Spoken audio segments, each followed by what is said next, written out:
Damai sejahtera Allah yang melampaui segala akal, itulah yang memelihara hati dan pikiranmu di dalam Kristus Yesus Tuhan kita. Amin. Bapak, Ibu, Saudara-saudari terkasih dalam nama Tuhan Yesus Kristus, selamat berjumpa kembali melalui channel YouTube AB Ministry ini. Semoga tetap memberkati kita semua.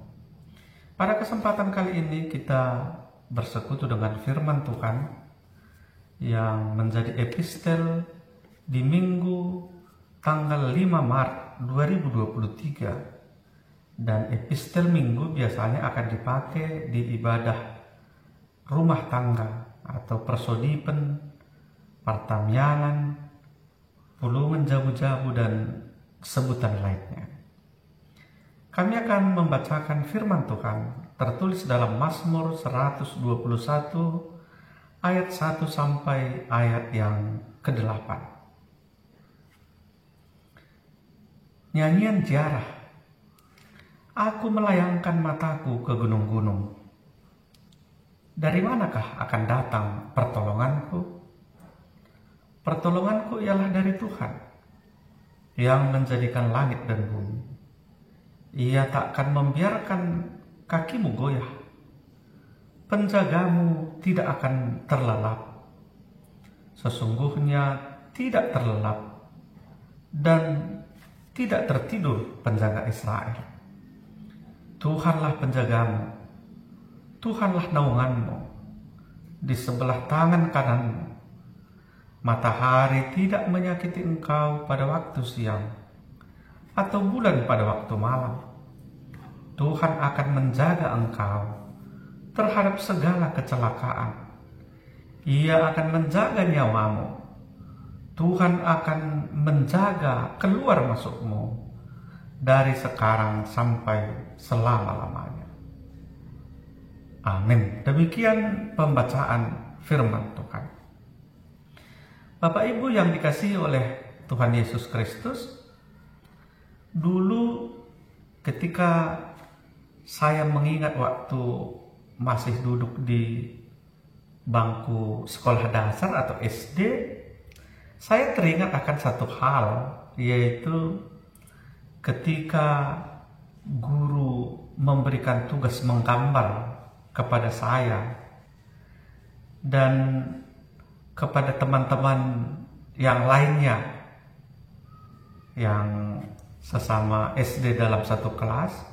Biasanya saya akan menggambar pegunungan yang terdiri dari satu atau dua gunung. Ada langit, ada sawah dan jalan yang berliku-liku. Dan seingat saya, banyak murid-murid yang seperti saya menggambar pemandangan dengan gunung kita. Jadi gunung itu adalah sebuah inspirasi. Gunung itu lambang keindahan ciptaan Tuhan, lambang tempat perlindungan. Walaupun sejujurnya pada saat membuat gambar tersebut, pengertian itu belum terpahami secara nyata begitu. Mungkin ada di antara kita yang juga seperti itu ketika masih anak-anak SD dulu.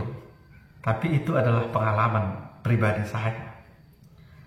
Bapak Ibu terkasih, khotbah kita hari ini adalah sebuah harapan dan sebuah kesaksian iman dengan menyerahkan hidup dalam tangan Tuhan.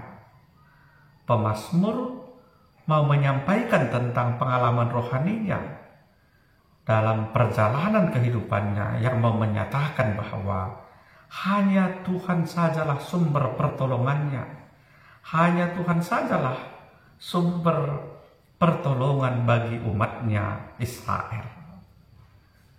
Saudara terkasih, melalui khotbah ini ada dua hal yang mau disampaikan kepada kita seluruh pendengar, kepada kita seluruh umat Tuhan yang mendengarkan channel YouTube ini. Pertama, Tuhan satu-satunya penolong. Ketika kita mengalami berbagai ragam pergumulan kehidupan, berbagai persoalan-persoalan kehidupan, biasanya orang akan mencari pertolongan kepada siapa saja yang dapat menolongnya. Dalam nats khotbah kita ini, gunung sebagai lambang keindahan ciptaan Tuhan adalah gambaran tempat yang teduh, tempat yang indah saat dipandang, seolah-olah tidak ada persoalan di dalamnya. Akan tetapi kalau kita masuk ke dalam gunung tersebut, berjalan, mengelilinginya, masuk ke dalamnya, maka akan berbeda halnya. Tidak seperti keindahan yang kita bayangkan. Di dalam gunung ada binatang buas yang siap sedia mengancam. Ada jurang-jurang yang menganga. Ada sungai-sungai yang besar yang semuanya itu bisa mengancam kehidupan kita ketika kita masuk ke dalam gunung tersebut. Itulah sebabnya Bapak Ibu, ada istilah orang yang mengatakan kadang kehidupan ini seperti kita memandang gunung. Kalau kita memandangnya dari jauh, sungguh alangkah indahnya. Tapi ketika kita memasuki, menyelaminya ke dalamnya, ternyata ada banyak persoalan yang terjadi di sana. Begitulah gambaran kehidupan kita hari ini. Dan dalam khotbah kita ini, pemazmur mengatakan, aku melayangkan mataku ke gunung-gunung. Dari manakah datangnya pertolongan? Pertolonganku ialah dari Tuhan yang menjadikan langit dan bumi. Ia tak akan membiarkan kakiku goyah. Penjagamu tidak akan terlelap. Saudara-saudara, pernyataan pemazmur ini adalah sebuah keyakinan akan pertolongan Tuhan.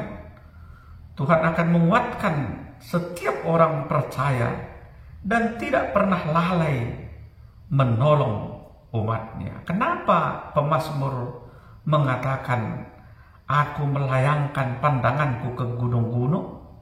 Seperti kami sampaikan tadi, gunung itu seolah-olah tempat yang indah, seolah-olah bisa menjanjikan keindahan-keindahan. Tapi ternyata keindahan yang dijanjikan itu, keindahan yang terlihat itu adalah keindahan yang semu. Hanya dari Tuhan sajalah pertolongan kita yang sesungguhnya. Itulah sebabnya di Yesaya pasal 41 ayat 13, firman Tuhan berkata, sebab aku ini Tuhan Allahmu, memegang tangan kananmu dan berkata kepadamu, janganlah takut, akulah yang menolong engkau. Hal ini mengajak kita untuk semakin meyakini pertolongan Tuhan dalam kehidupan kita sehari-hari. Tugas kita adalah menyerahkan diri secara total kepada Tuhan, berlindung sepenuhnya kepada pertolongan Tuhan, tidak ragu-ragu untuk menantikan jawaban Tuhan untuk menolong dan menyelamatkan kita. Di Mazmur 37 ayat 40 firman Tuhan katakan, Tuhan menolong mereka dan meluputkan mereka. Ia meluputkan mereka dari tangan orang-orang fasik dan menyelamatkan mereka sebab mereka berlindung kepadanya. Tugas kita adalah percaya dan berlindung hanya kepada pertolongan Tuhan saja. Yang kedua, Bapak Ibu Saudara-saudara, Tuhan menjaga seluruh perjalanan kehidupan kita. Kita lihat melalui nats ini, pemazmur menggambarkan bahwa Tuhan diumpamakan sebagai seorang gembala yang tak pernah tidur, senantiasa menjaga domba-dombanya. Bahkan di ayat 5 dan ayat 6 dikatakan, Tuhanlah penjagamu. Tuhanlah naunganmu di sebelah tangan kananmu. Matahari tidak menyakiti engkau pada waktu siang, atau bulan pada waktu malam. Yang mau disampaikan Bapak Ibu Saudara-saudara adalah perlindungan Tuhan adalah sepanjang waktu, baik siang maupun malam, baik saat kita bangun melakukan segenap aktivitas kita, maupun saat kita tidur terlelap dalam keheningan malam kita. Tuhan akan menjaga engkau dari segala kecelakaan, kata firman Tuhan. Ia menjaga nyawamu. Tuhan akan menjaga keluar masukmu dari sekarang sampai selama-lamanya. Yang mau disampaikan adalah Tuhan akan menjaga apapun yang terjadi dalam kehidupan umatnya dari awal sampai akhir. Gambaran ini mau menunjukkan bahwa betapa kuatnya, betapa tangguhnya penjagaan Tuhan yang maha kuasa, Tuhan yang maha tahu dan yang maha hadir dalam setiap perjalanan kehidupan umatnya. Bapak Ibu Saudara-saudara, tema di minggu kita hari ini adalah menyerahkan hidup dalam tangan Tuhan. Kenapa kita perlu dan harus menyerahkan kehidupan kita ke dalam tangan Tuhan? Di atas kita sudah mendengarkan firman Tuhan tadi, bahwasanya hanya Tuhanlah satu-satunya penolong. Tuhanlah satu-satunya yang selalu peduli dalam kehidupan umatnya.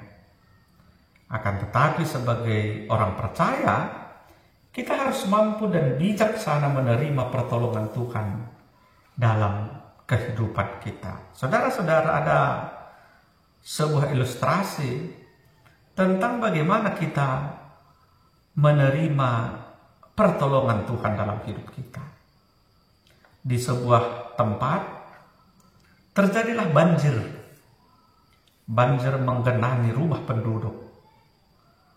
Ada seorang gadis cantik yang tinggal sendiri di rumahnya karena ditinggal oleh orang tuanya pergi keluar kota. Saat banjir datang, sudah menggenangi masuk ke rumah, dia berdoa kepada Tuhan, Tuhan, tolonglah aku dari banjir ini, sehingga aku tidak mati tergenang air oleh banjir ini. Akan tetapi Bapak Ibu Saudara-saudara, air pun semakin besar, dan karena rumahnya berlantai 2, dia pun naik ke lantai 2. Akan tetapi hujan semakin deras, air semakin banyak datang, banjir itu pun sampai ke lantai 2. Dan dia berdoa, Tuhan tolonglah aku agar aku selamat dari banjir ini. Tapi banjir terus datang, akhirnya dia naik ke atap rumahnya, dan di sana pun dia tetap berdoa, Tuhan tolong aku, selamatkan aku dari banjir ini. Saudara-saudara, ada regu penolong yang memberikan ban kepada dia sehingga dia bisa mengapung, bisa ditarik. Tapi dia menolaknya dengan mengatakan, aku sudah berdoa kepada Tuhan, Tuhan pasti menolong aku. Dan dia pun melanjutkan doanya, Tuhan aku tahu Tuhan pasti menolong aku, datanglah menolongku. Saudara-saudara, berikutnya ada regu penolong membawa speedboat dan menjemput dia dengan mengatakan, ayo, banjir ini akan semakin besar, kalau kamu tidak kami tolong, kamu bisa mati di sini. Tapi Bapak Ibu, apa yang terjadi? Dia juga menolak. Aku sudah berdoa kepada Tuhan, Tuhan pasti menolongku. Maka regu penolong itu pun berlalu meninggalkan dia. Yang ketiga kalinya, ternyata ada helikopter yang berpatroli melihat siapa yang terjebak dalam banjir itu. Dan helikopter dari atas memberikan tali untuk dipegang sehingga dia bisa ditarik ke atas. naik helikopter untuk diselamatkan. Tapi lagi-lagi si gadis cantik ini mengatakan, saya tidak mau. Saya sudah berdoa kepada Tuhan dan Tuhan pasti menolong saya. Dan helikopter penolong itu pun berlalu meninggalkan dia. Saudara-saudara, pada akhirnya karena dia sudah kecapean, dia tertidur di atas atap rumahnya yang air sudah sampai ke atap tersebut. Dan dalam tidurnya dia berjumpa dengan Tuhan Yesus. Dan dia protes, Tuhan, kenapa engkau tidak menolong aku? Aku sudah 3 kali berdoa kepadamu agar Tuhan menolong aku. Tapi kenapa Tuhan tidak menolongku? Saudara-saudara, Tuhan Yesus katakan kepada dia, bukan aku tidak menolong engkau. Aku sudah mengirimkan penyelamat 3 kali kepadamu. Pertama, yang memberikan ban dalam itu agar kamu bisa berenang, itu kamu tolak. Yang kedua ada speedboat, regu penolong itu juga kamu tolak. Yang ketiga ada helikopter itu untuk menyelamatkanmu, itu pun engkau tolak. Dan sekarang rasakanlah, kamu akan tiba kepada kematian karena hanyut oleh air yang banjir yang besar itu. Saudara-saudara, dia pun terjaga dari tidurnya. Rupanya banjir itu sudah sampai ke atap dan akhirnya menghanyutkan dia. Apa yang mau disampaikan Bapak Ibu Saudara-saudara? Hidup kita dengan segala persoalan kehidupan, kita selalu berdoa kepada Tuhan agar Tuhan menyelamatkan, menolong kita. Tapi seringkali kita tidak bijak untuk melihat pertolongan Tuhan yang dikirimkannya melalui kita. Pertolongan Tuhan bisa melalui banyak hal yang Tuhan kirimkan sebagai penolong kepada kita. Bisa melalui teman-teman kita, bisa melalui orang-orang yang mungkin tidak kita kenal sama sekali, atau melalui alam, melalui apapun. Ketika pertolongan Tuhan itu datang, maka terimalah dengan bijaksana dan selalu bersyukur, mensyukuri apa yang Tuhan nyatakan dalam kehidupan kita. Untuk itu melalui khotbah kita pada saat ini, kita mau diingatkan kembali oleh firman Tuhan bahwa Tuhanlah satu-satunya penolong. Untuk itu serahkanlah kehidupanmu kepada Tuhan, maka Tuhan akan menolong engkau dengan caranya sendiri. Tugas kita adalah percaya dan menyerahkan hidup kita secara total kepada Tuhan. Biarlah firman Tuhan ini memberkati kita semua, sehingga kita tidak lagi ragu-ragu untuk menyerahkan hidup kita kepada Tuhan dalam perjalanan kehidupan kita, dalam menghadapi berbagai persoalan apapun, sehingga kita senantiasa bisa bersuka cita oleh pertolongan Tuhan. Amin. Kita berdoa. Terima kasih Tuhan buat firman Tuhan. Biarlah firman-Mu untuk mengingatkan kami, untuk selalu menyerahkan kehidupan kami hanya ke dalam tangan pengasihan Tuhan saja. Dalam nama Yesus Kristus kami berdoa dan mengucap syukur. Amin. Bapak, Ibu, Saudara-saudara, terima kasih atas atensi dan kesetiaan Bapak Ibu untuk mendengarkan channel ini. Kami ingatkan kembali, jika ada Bapak Ibu yang belum subscribe, mari subscribe channel ini, like, komen, dan bisa di-share ke teman-teman kita, sehingga ini bisa memberkati banyak orang dan memberikan motivasi kepada kami untuk tetap setia melakukan pelayanan ini. Tuhan memberkati kita semua. Shalom, juah-juah mantap karina.